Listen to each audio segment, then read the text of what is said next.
Hi. One of the questions that I get asked a lot is, how do I find time for me? I've got a family, I've got a business, or a really hectic job. How on earth do I find time for me? They know they should be taking time for themselves. They know it's important to take time for themselves to recharge their batteries, but actually they can't. They can't do that. They just can't see how that's possible. And what I want to say is, it is possible, and it's essential.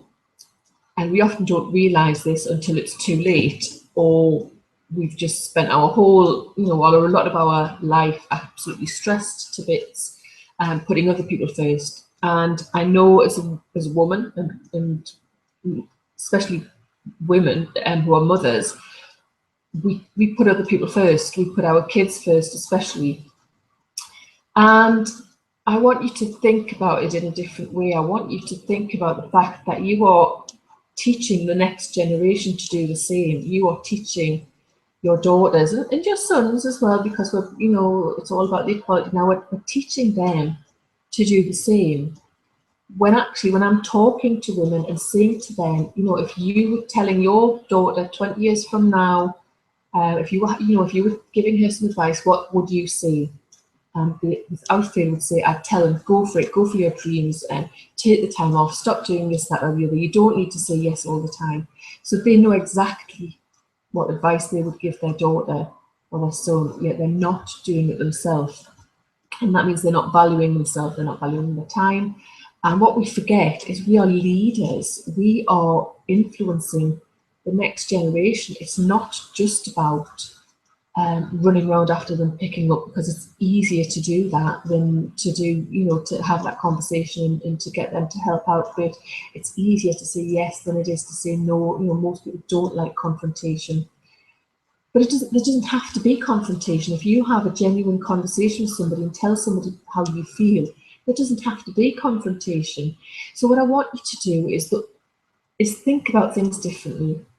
Without talking to you, I can't give you specific advice, but think about things differently. The way you're handling your life now, are you being a role model for the next generation? Even if you haven't got kids or your kids are growing up, would you give that advice to somebody else? Or would you, if you were 80 years old, looking back on your life, what would you say to yourself now about all those things you're doing, all of the things you're putting up with, all of the things you're settling for?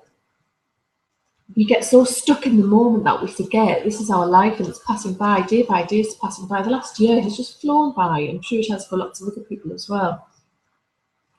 So are you living your life the way you truly want to? Is the real you out there? Are you really doing what you should be doing? Not should because you think you should out of duty or because society tells you to do it, but are you doing what you feel deep in your heart is right for you?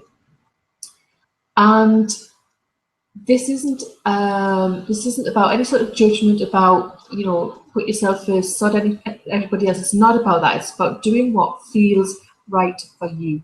If it feels right for you to be a stay-at-home mum looking after your kids, that's right. If it feels right to you to go out to work and to provide for your children in a different way, that is what's right. It's got to be what feels right to you. If it doesn't feel right, it isn't right. So when women are telling me they haven't got enough time to take time off themselves, they do. It's just that they're not using their time, and they're not prioritizing their time. They're not making effective use of their time. You've got the same 24 hours in every day that everybody else has done. Everybody who's ever done anything out there of significance has got the same amount of hours in the day. And yes, they probably made sacrifices. They will have made sacrifices. They will have made choices. They made choices that felt right for them. They made choices that, let's say somebody who wants to run a marathon, they make choices like, yes, I'm tired, but I'm going to get off my butt and I'm going to go out running anyway. If they want to start a business, but they can't afford to leave a job and start a business, they decide that they're going to stay up, lose a couple of hours extra sleep while they're starting that business. They don't allow themselves to get sucked into Facebook. Facebook is a huge time suck. Any sort of social media is a huge time suck. And I have to use social media for my business. I know that. I know a lot of my clients use social media, Facebook for their business. But are you really using it effectively? Or are you just sort of, having a bit browse around and contributing every now and again to groups? Are you really, truly using it as effectively as you can? I bet you're not. How much telly do you watch that is actually adds no value at all to your life? And I've got nothing against watching TV. Sometimes that is a way to recharge your batteries. But are you recharging your batteries, or are you just sitting there because you're so shattered because of the day you've had that you just can't be bothered to do something else?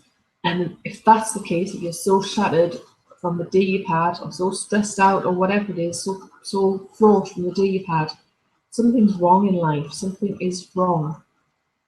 So yeah, there's no one answer, but I want you to ask yourself some questions about, is this the way I want to live my life? Is this how I want to look back on my life when I'm 80 years old? And this is the advice I would give my children, or would give my children when they're older. If none of that's true, you're not honouring yourself. You're not leading by example. You're not. I talk to women all the time who tell me they're here to make a difference in the world. They want to make a difference in the world, or they don't even say want to make a difference in the world. They say they want to make a difference. They want to feel like they are making a difference. If you want to make a difference, it starts within. It starts with you. It starts with honouring yourself, and that ripples out to every area of your life. So, are you doing that? Are you honouring yourself? Are you leading by example?